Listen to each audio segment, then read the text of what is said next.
So part one of making any cake pops is actually baking the cake itself. So here I'm making brownies, but you can make like vanilla cake, chocolate cake. You don't have to be brownies, but that's what I'm doing.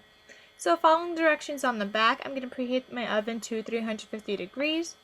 And then I'm going to gather up all those ingredients that it says I need to make the brownies. So then you also want to use like a 13 by 9 inch pan, so that's what I'm using, and we're going to bake it later for whatever the time says. So here I am mixing my 1/4 cup water, 2/3 cup vegetable oil, and my 2 eggs. And then I'm going to spray my pan, or you can grease it with butter, whatever you want. I just have the spray, so I'm going to spray it and then spread it evenly with my fingers, so that there's no like one spot that's just greased and not the others. This way it's all greased up. Then I'm going to add my brownie mix after it's all mixed up and well blended, and I'm going to put it in my oven. So then I'm going to set my timer to 24 to 26 minutes, so I'm going to do 24 first and then obviously check it. Then once my time is up, I'm going to take my brownies out of the oven, and they smell so delicious. I'm going to check it with a toothpick. This is the way you check it, and if it's clean, your brownie's ready.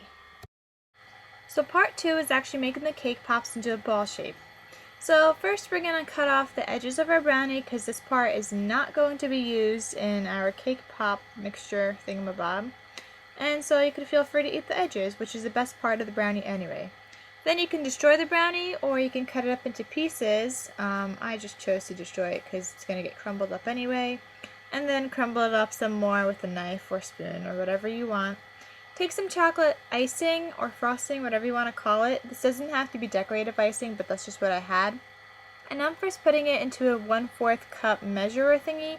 The second time I did it, you're going to actually need like half a cup total. But the second time I did it, like I did 2 1/4 cups, and the second time I did a little bit less than 1/4 cup, so I didn't fully use half a cup, but about that, and mix it together, make it into a ball. Take some parchment baking paper, put it on your baking sheet thingy-bob, and take a 1 teaspoon measurer. And we're going to take like our brownie mix. You might actually use like 1.5 teaspoons for each brownie cake pop thing, and roll it into a ball. Continue this for all your brownie ball thingies and roll them up.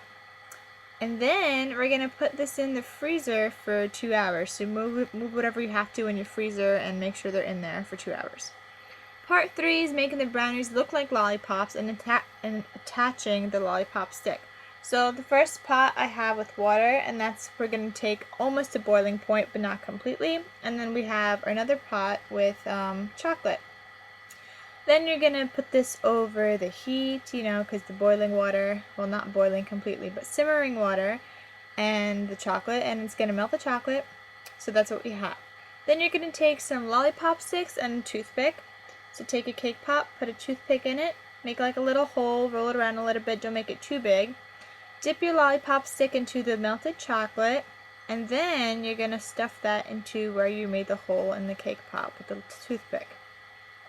So do this for all your cake pops and then make them all have sticks and whatever. That way it's actually like a lollipop.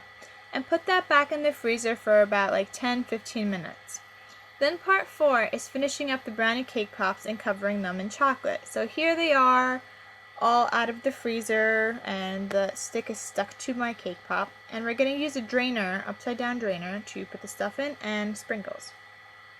So I'm dipping in the cake pop into the chocolate, make it all smooth and prettyful, just like that.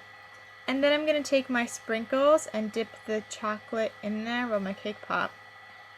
And that's what it looks like. And then we're going to put it onto my drainer, and it's going to just chill there and cool down and get all hard, so it's not all soft and melted chocolate anymore, but it's hard chocolate and it tastes awesome.